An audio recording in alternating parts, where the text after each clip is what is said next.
Sometimes, the quietest stories are the ones that stay with us the longest. Tonight, I'll tell you 5 true mysteries, strange, unsettling events that were never explained. No theories, no answers, just the unknown. Get comfortable, and let's begin. 1. The Man in Room 1046. In January of 1935, a man walked into the hotel president in Kansas City. He was tall, with dark hair, wearing a brown overcoat and a hat. He had no luggage, just a comb, a toothbrush, and a single suitcase. He checked in under the name Roland T. Owen and requested an interior. Room 1 that faced the inside. Courtyard, away from the street. Room 1046, the staff thought. He was strange from the beginning. He kept the lights in his room off and often left the blinds tightly closed. When a maid came to clean the room that first morning, she found him sitting alone in the dark. He asked her to leave the door unlocked, as he was expecting a friend, but no one came. Later that day, she returned and noticed something odd. He was still in the dark, still dressed, and he seemed nervous. He asked strange questions about her work schedule, like he was keeping track of who might come and go. That evening, she came back with clean towels and heard a deep, male voice inside the room, not Roland's, when she asked if she could enter. The voice told her not to bother. The next day, the phone operator noticed the phone in room 1046 was left off the hook. Repeatedly, when staff went to check, they found Roland badly injured. He had been tied up with cords around his wrists, ankles, and neck. He had multiple stab wounds and blunt force trauma to the head. The walls were splattered with blood. He was still alive, barely. When asked who had done this to him, he simply muttered, "Nobody." At the hospital, he slipped into a coma and died a few hours later. The police began their investigation, but what they uncovered only deepened the mystery. The name Roland T. Owen was false. There were no identification papers, no personal items, and no family came forward to claim the body. A woman later called the funeral home and requested he be buried properly, saying he had done wrong in his life, but deserved a decent resting place. She refused to give her name. Flowers were sent to the grave with a card that read, "Love forever, Louise." But no one knew who Louise was. Fingerprints sent to the FBI eventually matched those of a man named Artemus Ogletree from Birmingham, Alabama, a 17 who had left home the year before and hadn't been seen since. But why he had been using an alias, why he was in Kansas City, and who he was meeting in that hotel room, none of that was ever answered. Some believe he was involved with organized crime. Others think he was being followed or blackmailed. A few theories suggest it was a lover's quarrel, or a botched attempt to escape someone dangerous. But the evidence led nowhere. The hotel staff remembered strange phone calls, odd behavior, and moments where he seemed to be stalling, as if waiting for someone or something. The maid recalled how he seemed frightened, afraid of whoever might knock on his door. And yet, when he was found bound and dying, he told police that nobody had done it. He chose silence, even in his final moments. The mystery took on a darker tone. When more oddities surfaced, the room's phone had been intentionally ripped from the wall. The bloody towels were carefully stacked, as if someone had cleaned up. There were fingerprints on the phone, but they didn't match the victims. One hotel guest even claimed to hear a woman crying near that floor on the night he was attacked. Another claimed he saw a man and a woman quickly leaving the hotel around the same time. But none of it was ever confirmed. The truth dissolved into rumor. Over the decades, theories have multiplied. Some say it was a love triangle gone wrong. Others believe he was silenced because he knew something dangerous. But no confession ever came. No second suspect was arrested. No motive was discovered. It was as if the murder had happened in a vacuum, like someone had entered his life and erased every trace of themselves. His hometown newspaper ran a short obituary under his real name, but even his family had no explanation for what had happened to him. Why would a young man leave home, vanish into another city, use a fake name, and end up dead in a locked hotel room, stabbed and tied up with no witnesses, no suspects, and no one willing to say a word? What was he hiding? Who was he afraid of? And why did he say that nobody had done it? It's been nearly a century since Artemis Ogletree was buried under a name that wasn't his.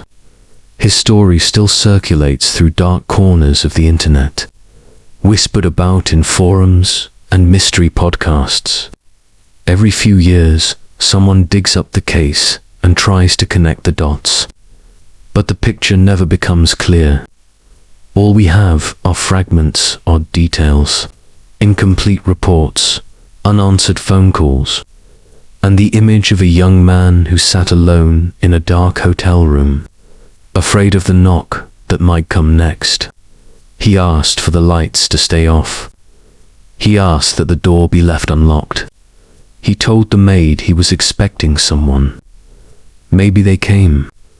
Maybe he opened the door. And maybe, in the end, he knew exactly what was coming. Room 1046 has long been renovated. The hotel itself still stands, but the mystery remains untouched by time. The name he gave was false. The story he took with him was real. And whoever left that room that night, they never came forward. They never had to, because Roland T. Owen, or rather Artemis Ogletree, chose to leave us with silence. And the silence has lasted ever since. 2. The Girl in the Elevator, Elisa Lam. In early 2013, a 21-year-old Canadian student named Elisa Lam traveled alone to California. She was full of curiosity, posting photos of bookstores and art galleries, sharing her thoughts online as she moved through the city of Los Angeles. She booked a stay at the infamous Cecil Hotel, a historic building downtown with a long, dark history. The hotel had once hosted serial killers, suicides, and violent crimes. Elisa, perhaps unaware of its past, checked into a shared room on one of the upper floors, but not long after she arrived, her behavior reportedly became erratic. Her roommates complained she was acting strangely, so hotel staff moved her to a private room. Then, on January 31st, Elisa Lam vanished. No one saw her leave the building. Her belongings were still in her room. Her phone was missing. Flyers were posted around the city. Police investigated. But days passed, and nothing turned up until they released the last known footage of her. It came from one of the hotel's elevators. The video quickly went viral, not because it offered answers, but because it raised more questions. In the footage, Elisa enters the elevator wearing a red hoodie and shorts. She presses several buttons, as if unsure where to go. Then she steps back, presses herself into a corner, and peeks out through the open elevator door. She seems nervous, hiding, watching. She steps out, then back in, then out again. At one point, she waves her arms in strange patterns, slow, uncertain, like she's talking to someone invisible. Her hands move almost like she's underwater. Then she disappears from view. The elevator doors stay open for a long, eerie moment before closing. That was the last time anyone ever saw Elisa Lam alive. For weeks, her whereabouts were unknown. The hotel remained open, business as usual. But then guests began to complain about the water. It tasted strange. It smelled bad, and the pressure was weak.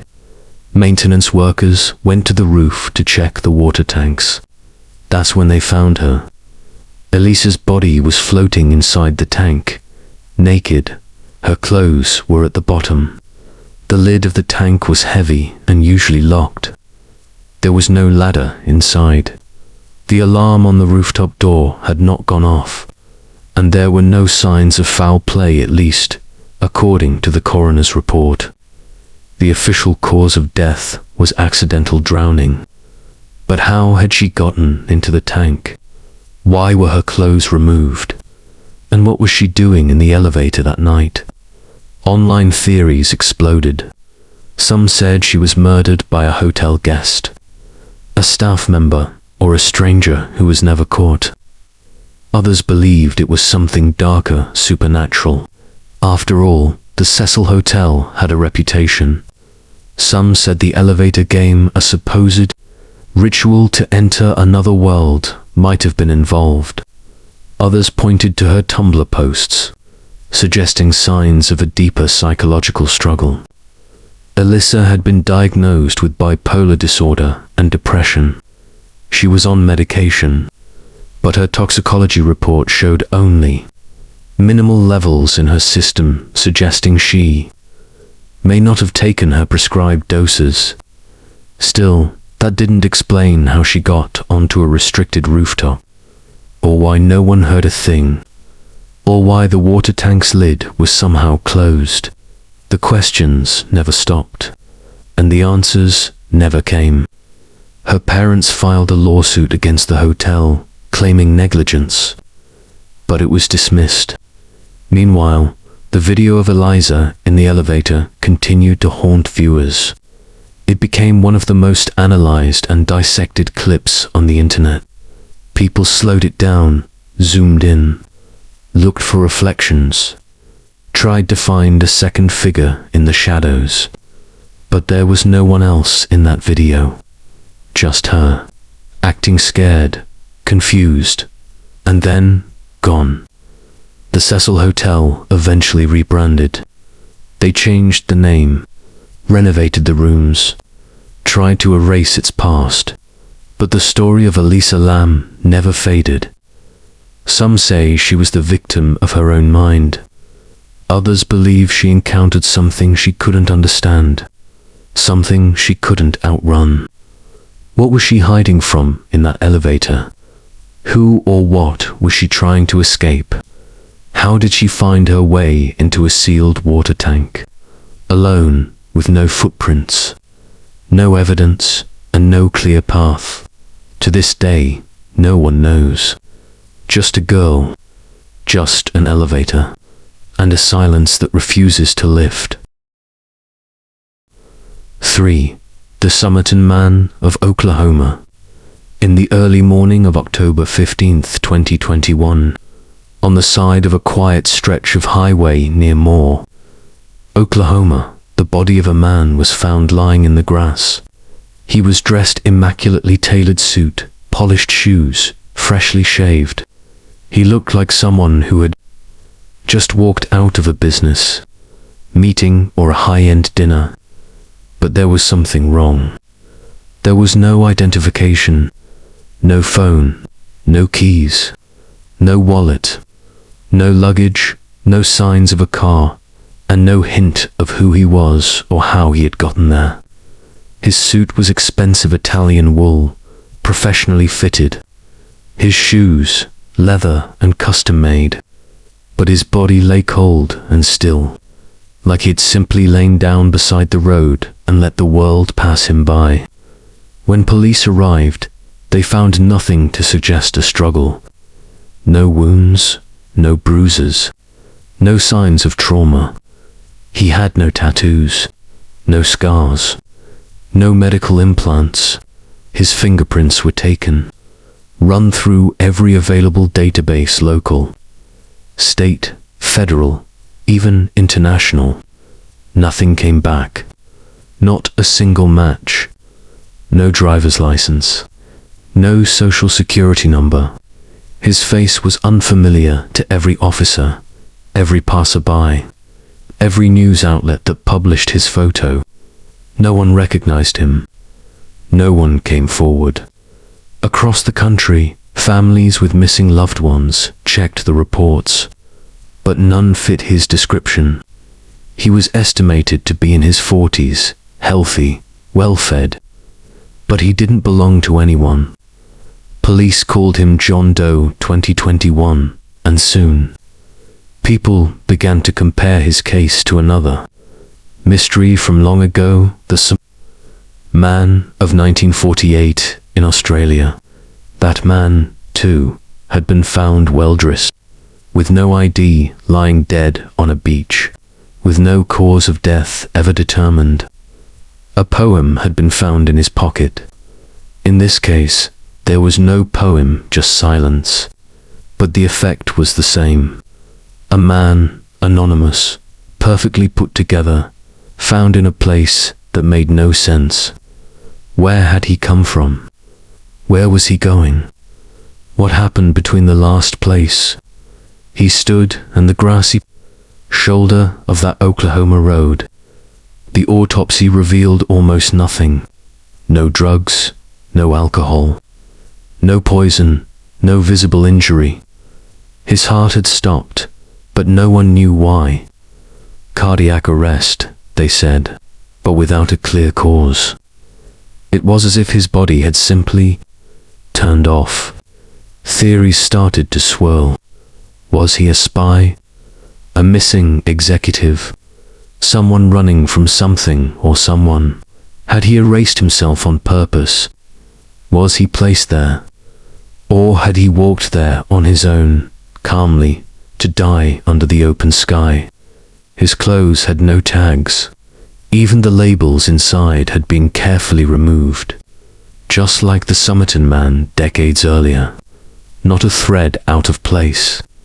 No hotel receipts. No airport tickets. No bus stubs.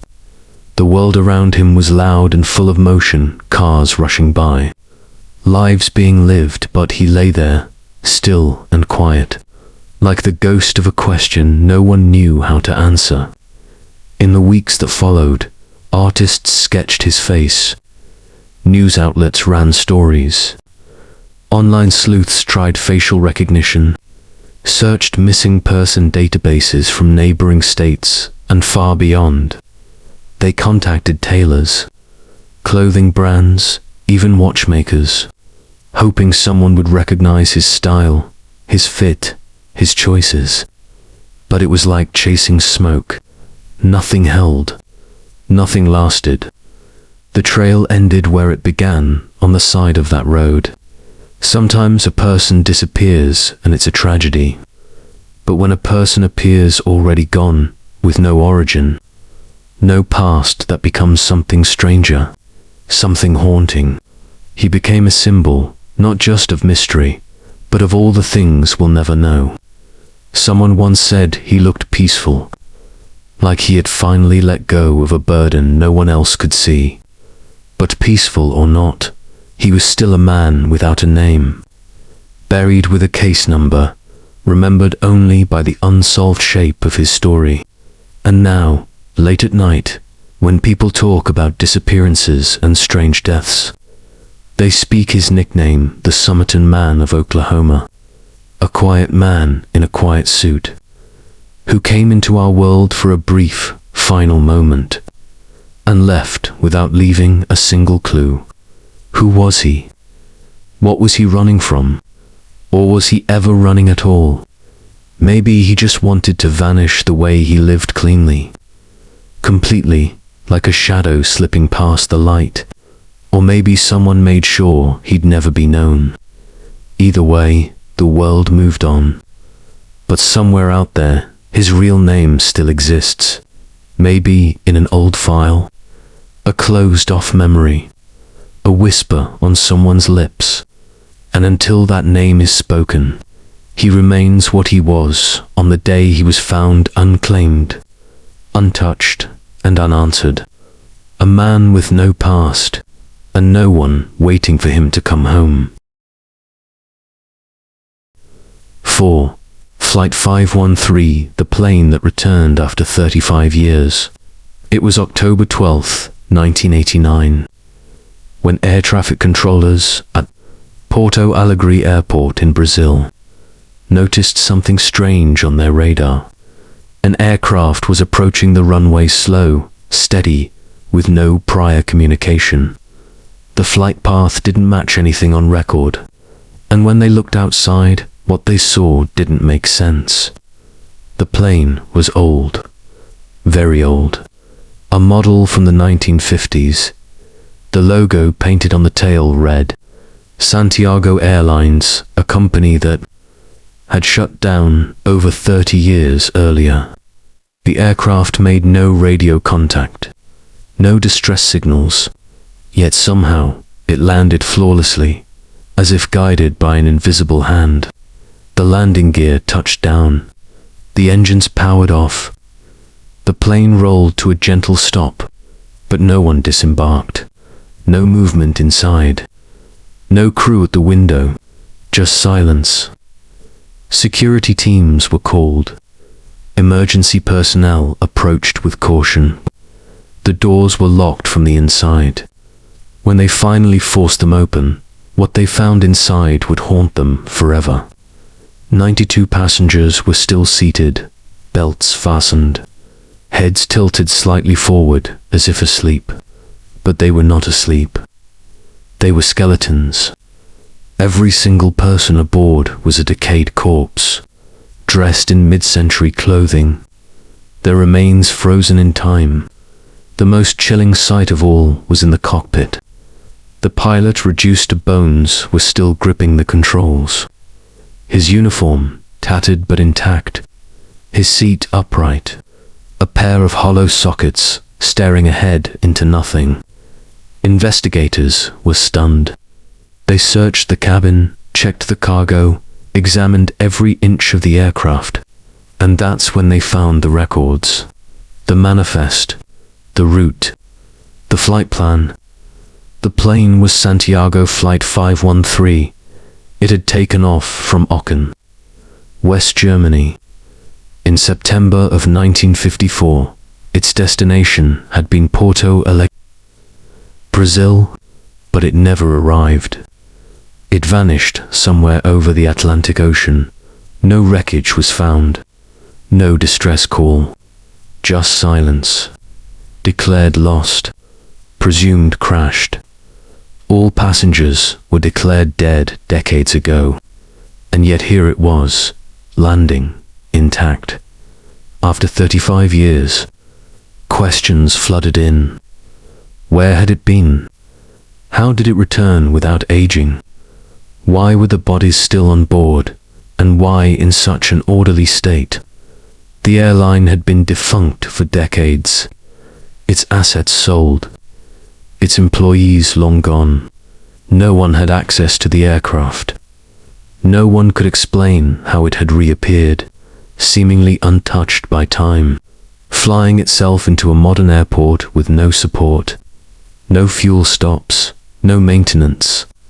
Some said it was a hoax, a stunt, but the Brazilian government kept the investigation quiet. Officials gave no public explanation, and the story slowly drifted into the shadows, whispered online, discussed in quiet corners. But for those who believe, Flight 513 is something more than a mystery. It is a glimpse into the impossible.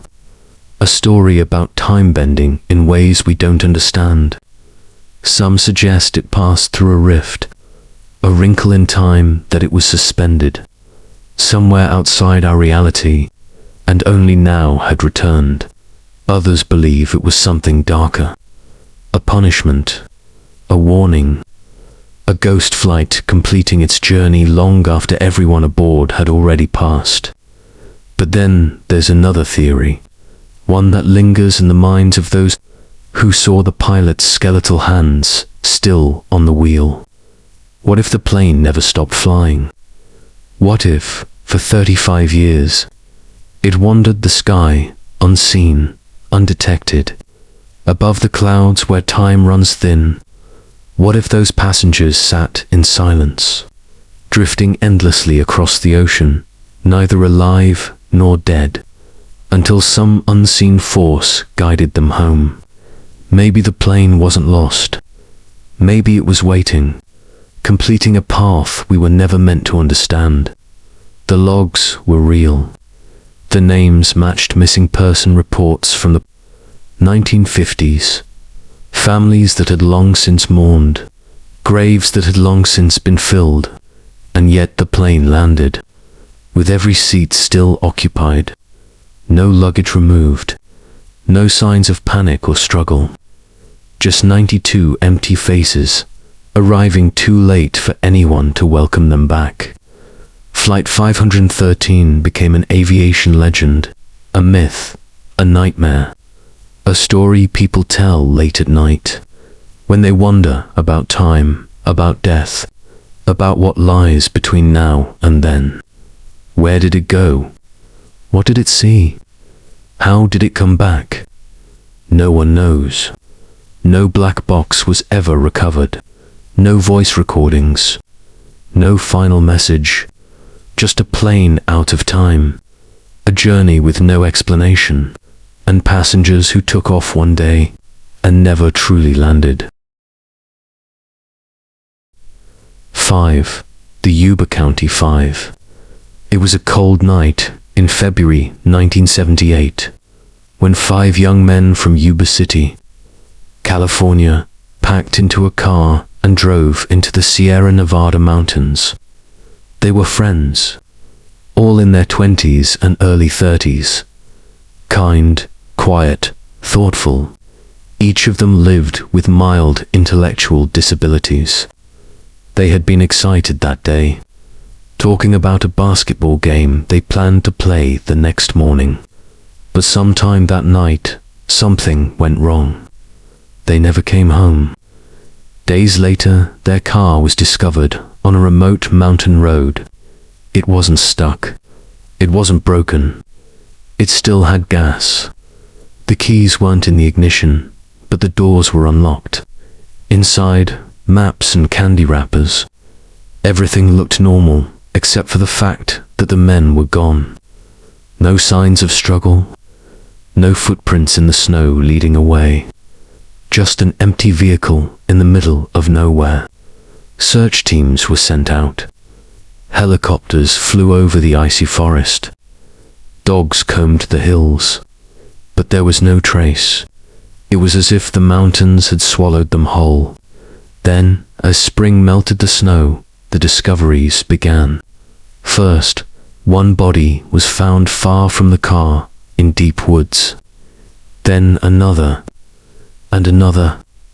One man had died curled in a forest clearing, alone. Another had made it even farther inside a ranger trailer, nearly 20 miles from the car. He had wrapped himself in blankets. His feet were frostbitten, blackened. The trailer had food, enough canned supplies to last months, yet he had starved to death. The propane heater in the trailer had been turned on. Someone had used it. Someone had tried to survive, but they hadn't eaten. They hadn't lit a fire. They hadn't left a note. There was no sign of why they were there, or how they had ended up so far from where they started. One man's shoes were found in the trailer, but his body wasn't. Another was discovered in the woods, his body torn by animals. 2 of them were never found in full. Just bones, scattered by time, and no one knows why. Why did 5 men, good friends, warm and well-dressed, abandon a working car in the cold? Why did they climb higher into the mountains rather than heading back toward help? Why didn't the man in the trailer eat the food that sat within reach? Why didn't he break the window or signal for help? Why was the heater turned on, but no effort made to truly survive?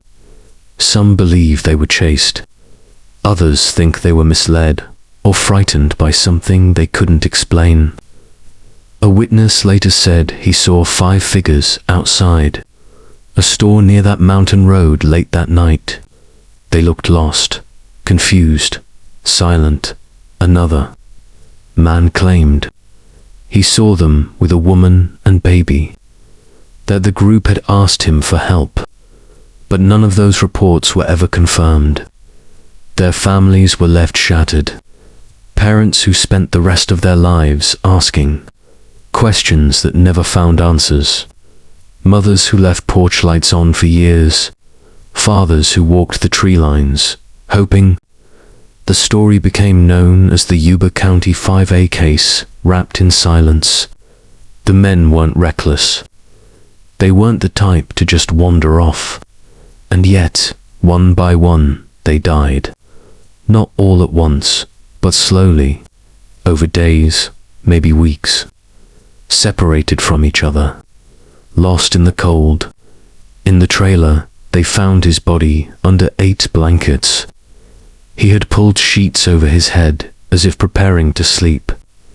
There was food beside him, a jacket nearby, everything he needed to survive a little longer. But he didn't make it. Maybe he was waiting. Maybe he thought help would come.